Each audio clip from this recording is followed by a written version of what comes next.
ඇත්තම ඔබ දන්නවා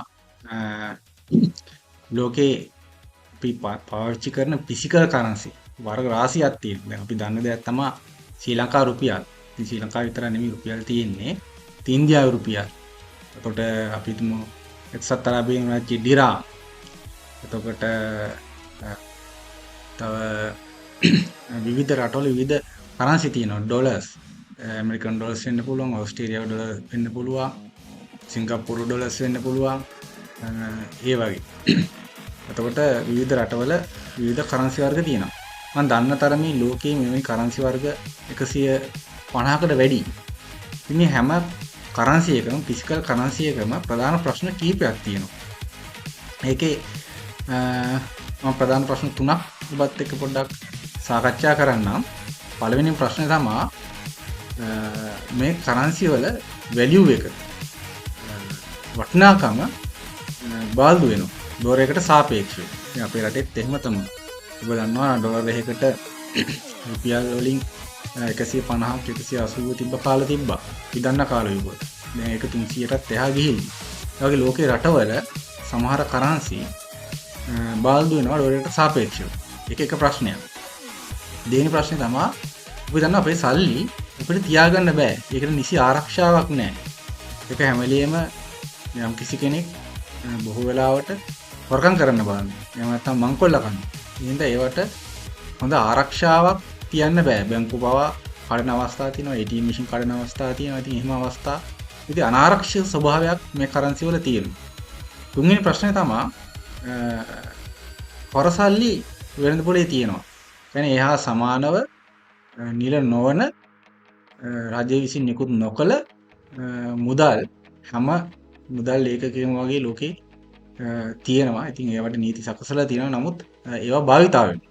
මෙන්න මේ ප්‍රශ්න තුනට අමතරව තවත් ප්‍රශ්න තියෙනවා. හැබැයි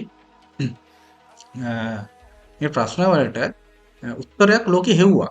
අන්න ඒ අවස්ථාවක තමයි මේ ක්‍රිප්ටෝ කරන්සි කියන සංකල්පය බිහි වෙන්නේ.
අපි යන් අපල් ෂෝරූම් එකට දැන් ඔතෙන්ම නිකුත් වෙච්ච සියලුම අපල් නිෂ්පාදන මේ ස්ථානයේ තියෙනවා.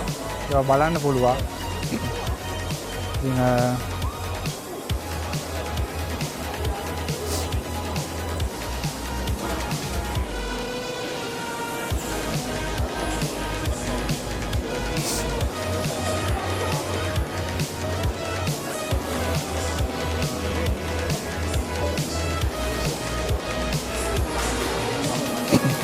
මේ MacBook MacBook 15 inches.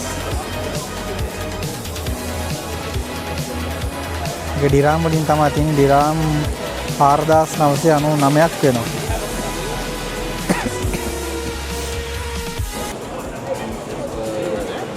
Ja, das war krass. Das ist das Bayer, das ist Bisham, Husband, das Partner, iPhone 16. das ist Baby, and this is මේක DRAM 3399යි. yeah. And then she changed when we went to the dinner venue, she changed to the traditional Indonesian style. He's Indonesian. Indonesian Pakistani. Yeah. That was nice.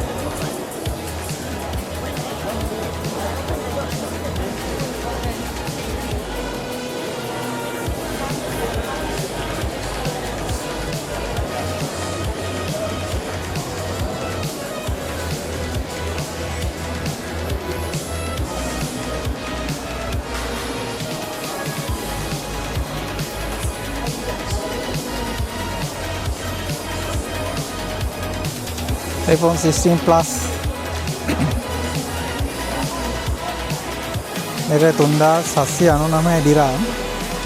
මේකේ 512 GB එකට ගියොත් එහෙම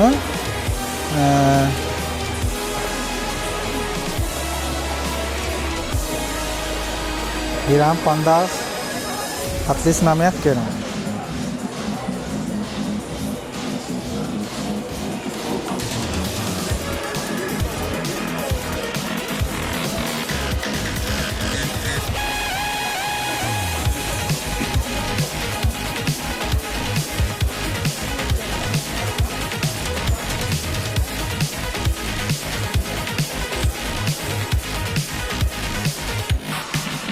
iPhone cover එක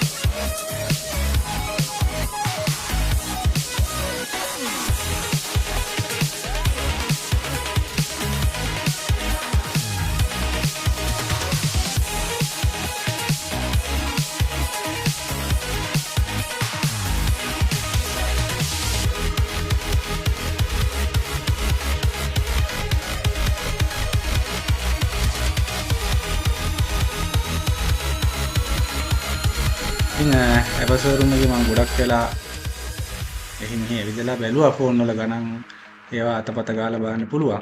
හැබැයි ටික වෙලාවකින් මට පොඩි බාධාවක් ආවා. මොකද ඒකේ කෙනෙක් කැවිලා කිව්වා මේ මේක වීඩියෝ කරන්න බෑ. ඒකට පර්මිෂන් එක දීලා නැහැ කියලා. ඉතින් සිකියුරිටි කෙනෙක් දැක්කොත් ඔබගේ වීඩියෝස් ටික රිමූව් කරන්න පුළුවන් කියලා. ඉතින් මම අහන එක මිස්ථානෙන් ඉවත් වුණා. හැබැයි මම දැක්කේ නැහැ ඒගොල්ලෝ එහෙම වීඩියෝ එක කරන්න එපා කියලාවත් ගහලා තියෙනවා. ඉතින් බොහෝ තැන්වල එහෙම වීඩියෝ කරන්න එපා නම් ඒවා සඳහන් කරලා තියෙනවා. ඉතින් අපි ඒ වෙලාවට වීඩියෝ කරන්න හොඳ නැහැ. ඒත් මම මේකේ දැක්කේ නැහැ එහෙම වීඩියෝ කරන්න එපා කියලා තියෙනවා. මේ කොහොම වුණත් මම එන්න හදනකොට තමයි මේ සිද්ධිය වුණේ. ඉතින් අපි මාතෘකාවට යන්. ඉතින් ක්‍රිප්ටෝකරන්සි කියන එකක් ලෝකෙට බිහි වෙනවා 2008 අග 2009 මුල වගේ. ඉතින් මේ සතොසි නකමොටෝ කියලා නාමික පුද්ගලෙක්. ඒක මේ පුද්ගලයා ජපන් ජාතිකයෙක් කියලා කියනවා. නමුත් හරියම මෙන්න මෙයා කියලා හඳුනගෙන නැහැ. සතොසි නකමොටෝ කියන නමින් තමයි ඔහු පෙනා හිටියේ. ඔහු බිට්කොයින් කියලා මුල්ම ක්‍රිප්ටෝකරන්සිය ලෝකෙට බිහි කරනවා. අන්න එතන ඉඳලා තමයි මේ ක්‍රිප්ටෝකරන්සි කියන දෙය ඩිජිටල් කරන්සි විශේෂය ඒක අතට අහුවෙන්නේ නැති කරන්සියක් මුදල් ඒකකයක් දුරකථනයෙන් දුරකථනයට බාර්කෝඩ් මගින් ආදී වශයෙන් QR කෝඩ් මගින් ට්‍රාන්සැක්ෂන් කරන්න පුළුවන් ක්‍රමවේදයක් නිර්මාණය වෙන්නේ නැත්නම් QR කෝඩ් මගින් ට්‍රාන්සැක්ෂන් කරන්න පුළුවන්. ඉතින් ඒ වගේ මේකට වෙනම වොලට් ඇඩ්‍රස් කියලා එකක් එනවා. ඉතින් ඇඩ්‍රස් අපිට තියෙනවා නම් තව කෙනෙක්ගේ ලිපිනයක් වගේ එකක්. එතකොට ඒකට අපිට අවශ්‍ය මුදල් ට්‍රාන්සැක්ෂන් කරන්න පුළුවන් බිට්කොයින් වශයෙන්. ඉතින් ඒක තමයි ක්‍රිප්ටෝකරන්සි වල ආරම්භය. අපි තව ටිකක් ඉස්සරහට කතා කරගෙන යමු.